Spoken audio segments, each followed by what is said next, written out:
কিছু লোককে আল্লাহ রাব্বুল আলামিন জাহান্নামের জন্য সৃষ্টি করেছে।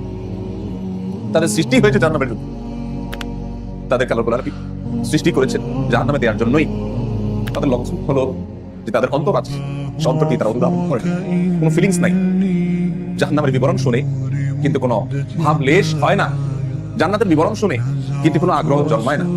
রমাদান আসে, আবার রমাদান চলে যায়, অন্য 10টা মাসের মতো খেয়ে পড়ে ঘুমিয়ে উঠে বসে অন্য 10 মাসের মতো সাধারণ সময়ের মতো কাটিয়ে দেয়। বিশেষ কোনো ভাব লেশ হয় না, কোনো পরিবর্তন হয় না, কোনো বিশেষ তার ভিতরে ফিলিংস আসে না, তার ভিতরে কোনো ভাব লেশ আসে না।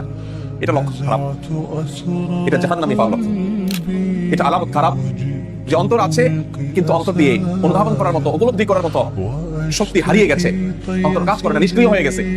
চোখ দিয়ে দেখছে রমজান আসছে কিন্তু কোনো ফিলিংস নাই, চোখ দিয়ে আল্লাহর কালাম পড়ছে, কোনো বিশেষ অনুমতি নাই, কোনো উপলব্ধি নাই, কোনো ভাবলেশ নাই, কান দিয়ে শুনছে কিন্তু কোনো পরিবর্তন নাই। এটা লক্ষণ খুবই খারাপ নেই।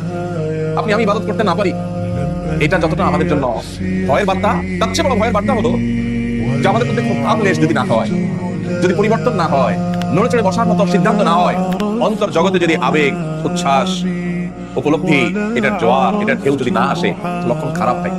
যে জাহান্নামী হওয়ার লক্ষণ, জাহান্নামী মানুষদের মার্কা হলো যে তাদের অন্তর আছে সেটা দিয়ে উপলব্ধি করে না, তাদের চোখ আছে দেখে কিন্তু শিক্ষা গ্রহণ করে না, কান দিয়ে শুনে কিন্তু তাতে কোনো পরিবর্তন হয় না, এটা লক্ষণ খারাপ হয়।